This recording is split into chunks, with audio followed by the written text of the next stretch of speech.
Good evening. This video is a bit unorthodox for me, but I feel like it is a timely message. I have been privy to deaths occurring daily. Some COVID related, some to factors unknown, but I've been seeing deaths, and I'm sure you have as well as a person who is on social media. So I learn of death daily. Um, for people who I know in my personal life, um, people who I may have gone to school with some years ago or know from some other area of life, but I just see postings daily and I even receive phone calls daily concerning death in this season. To that point, today, I had a conversation with a couple of my line sisters and who are my friends as well. Um, And I've also had some carryover conversations with some other people close to me in the last few days about the importance of having your affairs in order. What am I saying? Um, some of the time in my life, I would have considered myself, who is close to 40 but not there yet, to be younger, to be on the younger side. And I might have thought, even though we know the Word of God tells us that we don't know when the Lord might call us home, you have this thing in the back of your mind. If you try your best to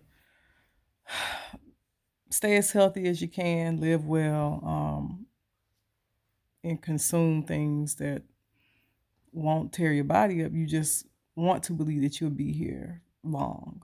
But in a season like this, when we are surrounded by so much death, for those of us who are privy to it and those of us who even awaken our eyes to what we see in the news, if it's not something you know firsthand, I think it should give us a bit of a wake up call.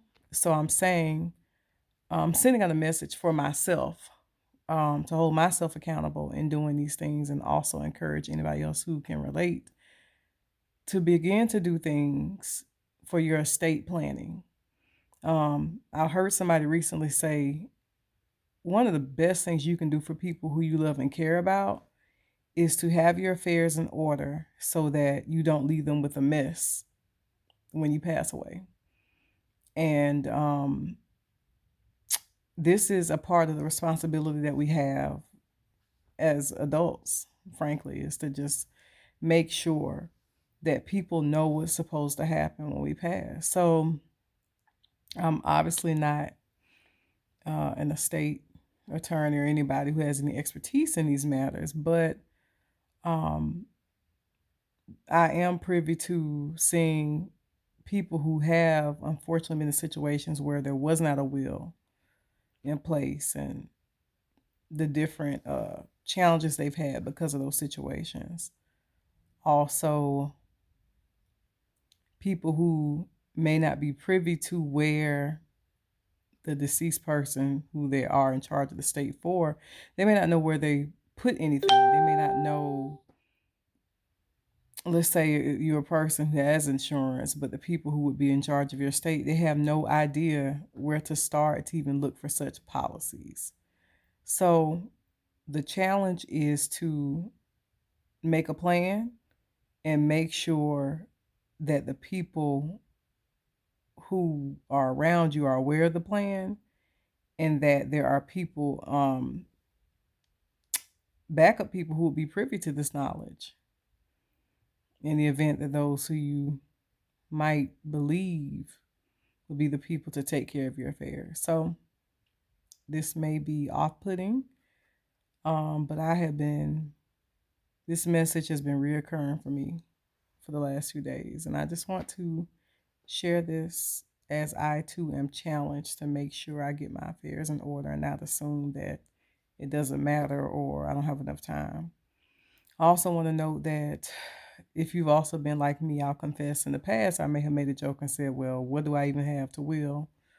You'd be surprised at what you have to will. And what people also forget is that you have lingering debt, that if you have debt, that debt will live past your death in most instances.